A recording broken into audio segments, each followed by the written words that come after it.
Have you ever felt hopeless when it comes to getting reviews for your business and you're sick and tired of Yelp deciding that they're going to show this review, hide this review, and it's driving you nuts?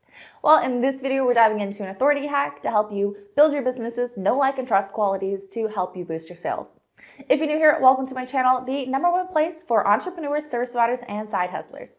Make sure you give a little left tap on that subscribe button and hit the bell to be notified when we come out with new videos, as this month we're coming out with 30 videos in 30 days, so we have so much goodness to come. Make sure you hit the bell and subscribe to my channel. When it comes to reviews, I was definitely one of those late bloomers. I never really asked for them, and it wasn't a priority on my list as a new business owner. And looking back to 2015, I definitely should have focused on getting reviews. So if you're a new business or you're in your beginning phase, wherever you're at in your business, I definitely encourage you to focus your time and energy on reviews. But it's definitely frustrating, again, when they're getting screened and they're real reviews and you're trying and it's frustrating. I understand. But keep in mind, what does a review do? The review is sharing a customer's good experience, and there's more than one way that we could do this. I've broken this into 3 simple steps, so make sure you stay to the end so you know exactly what to do to boost your sales instantly. Step 1, maximize your feedback.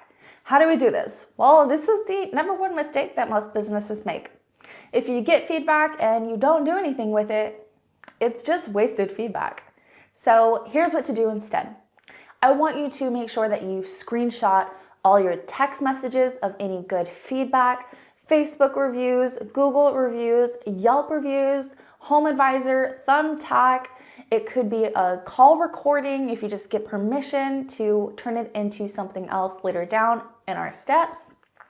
It could be so many things. It could be a Google form where you ask for a review. It could be an automatic responded email that was prompted to rate the service and then they leave comments. Screenshot all of this. You guys are crazy if you don't do this. Maximize your feedback, and let's dive into step 2 so we know how to use it. Step 2, make sure you screen out any sensitive information. So now that you've taken the screenshot, let's just say you had a rating email. Somebody rated that you had good service and they left a comment on your software that was an auto response, right? But then they didn't go to the next step and post that review on Yelp or Google, and maybe you even called them and they just said they would, but they didn't, but they still left that good rating email.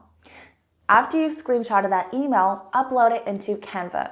When you put it into Canva, crop it out, make sure it shows your business name, make sure it shows some of their information. So if you do decide to repost the review, don't just sum it up and then post it somewhere online and put it in some decorative thing. Make sure you resource back to it, even putting that original content there. So if you look at this example right here, I show you exactly what it looks like when you're screening out some of the information to still make it look legit. And then we're going to transform it now into something like this, which makes it look real. You could see the resource back to for the email and the review, and it makes it look so much prettier. So now that you've screened out the information, you've made it look decorative, you've saved them into a Google Drive folder, now what do you do? Step 3, share it everywhere. So where do you share it? Well, you can share it on Google My Business, when you're posting your weekly blogs, however often you post. It could be on your Facebook stories for your Facebook business page. It could be Instagram, your business Instagram. It could be your booking confirmation emails. It could be your quote emails. It could be a specific website page in general that's listing all the reviews. I would definitely share them everywhere, especially if you have over 20 or 30 of them. Just make sure that you continue to screenshot them and you're saving them in your Google Drive so you can constantly do this and put out new reviews and new content. So even don't just leave the same review on the emails all the time. Make sure you change it at least every quarter. That's helping at least stay fresh. If you can change it a little bit more than that, that's awesome. But you want customers to know that you're constantly being requested, people enjoy working with you, and you have a service that's desirable. This is going to instantly boost your sales, and I'm so excited to share it with you. If you want to join our Facebook group full of like-minded entrepreneurs like you, make sure you check out the link in the description below. If you enjoyed this video, make sure you give it a like, share it with your friends, and comment down below on what your favorite takeaway from this video was.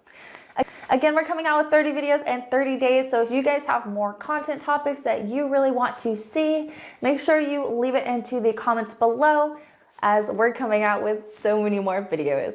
All right, guys, see you in the next one. Bye.